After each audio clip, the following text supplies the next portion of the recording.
अस्सलाम वालेकुम my dear students, this is sir Saad your mathematics teacher.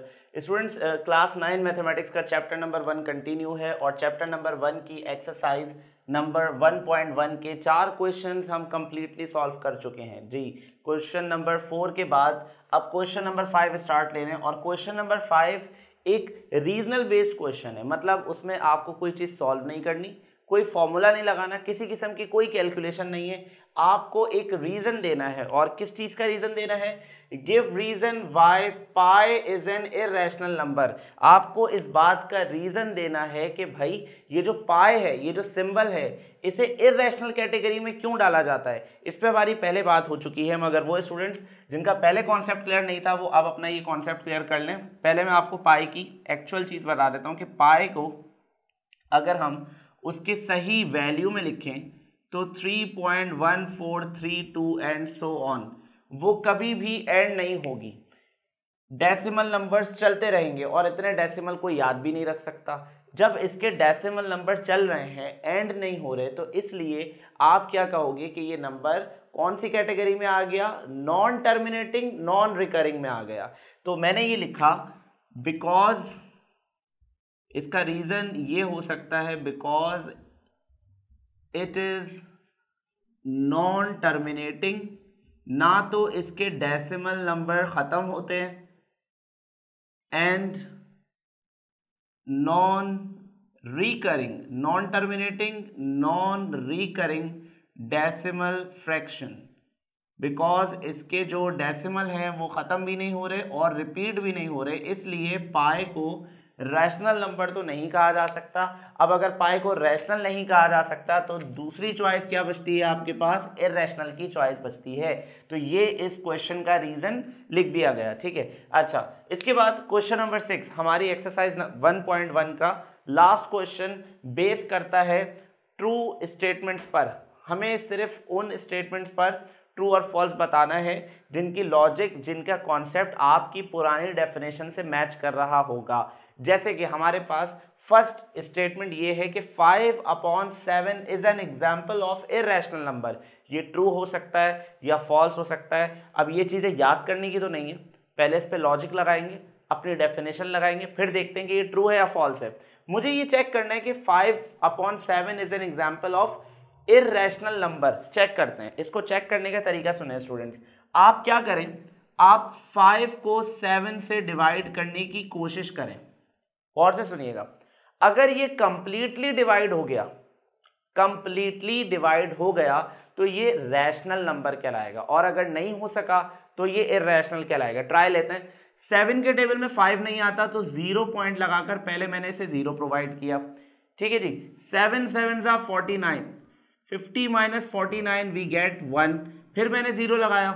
7 1 7, 10 में से 7 जाने पर बचता है 3, फिर मैंने 0 लगाया। 7 4 28, 30 माइनस 28 आता है 2, फिर मैंने 0 लगाया। 7 2 14, 20 माइनस 14 आता है 6। इससे कुछ अंदाज़ा हो रहा है, इससे अंदाज़ा ये हो रहा है स्टूडेंट्स के इसका जो ये डेसिमल पार्ट है ये कभी एंड नहीं होगा, ये चलता रहेगा, इसका डिवीजन कभी स्टॉप नहीं हो सकता। इसलिए 5/7 को इररेशनल नंबर ही कहना चाहिए।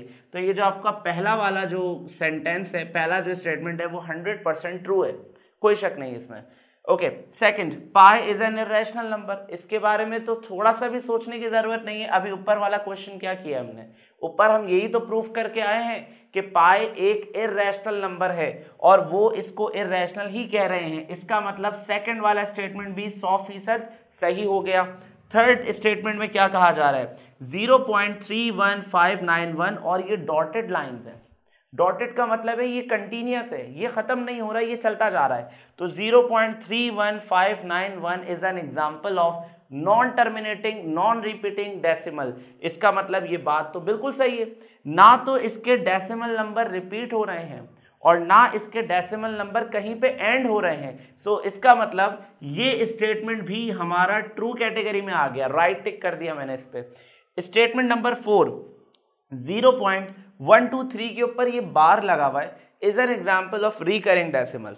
पहले मैं आपको ये क्लियर कर दूं कि इस बार का क्या मतलब होता है, मैं आपको ये समझा देता हूं, गौर से सुनिएगा स्टूडेंट्स। अगर मैं आपको लिख के दूं 0.3 और उसके ऊपर ये बार लगा दूं, इसका मतलब क्या होता है? मैं इसका मतलब आपको समझाता हूं। इसका मतलब होता है स्टूडेंट्स के 0 पॉइंट के बाद बहुत सारे 3 आने वाले थे जो कभी खत्म नहीं होते, चलते रहते।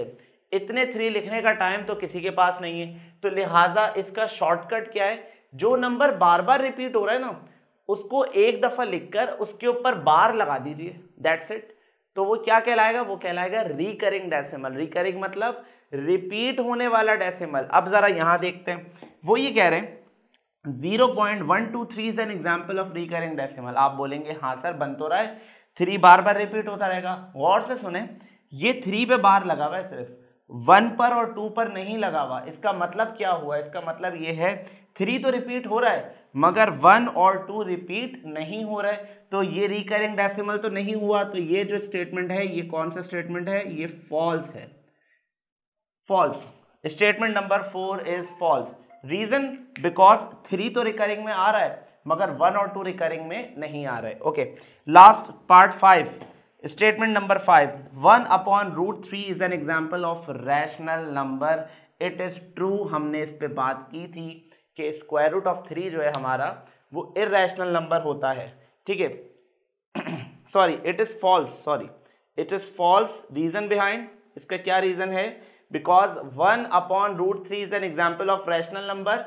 यहां पर √3 को अगर आप सॉल्व करते हैं तो √3 आता है 1.732 एंड सो ऑन। वो कभी एंड नहीं होता, उसका डेसिमल कभी रिपीट नहीं होता। इसलिए अगर √3 इर्रेशनल है तो ये पूरा का पूरा फ्रैक्शन इर्रेशनल हो गया। और ये लोग इसे क्या कह रहे थे? ये यहाँ पे लिखा हुआ था रैशनल, हालांकि एक्चुअल में ये क्या है? इर्रेशनल। इस वजह से इस स्टेटमेंट को फॉल्स कर दिया गया। तो स्टूडेंट्स, एक्सरसाइज नंबर 1.1 यहाँ पर कंप्लीट हो जाती है। नेक्स्ट क्लास में, नेक्स्ट लेक्चर में हम स्टार्ट लेंगे हमारी एक्सरसाइज नंबर 1.2। तो बने रहिए, प्रैक्टिस करते रहिए। अल्लाह हाफिज।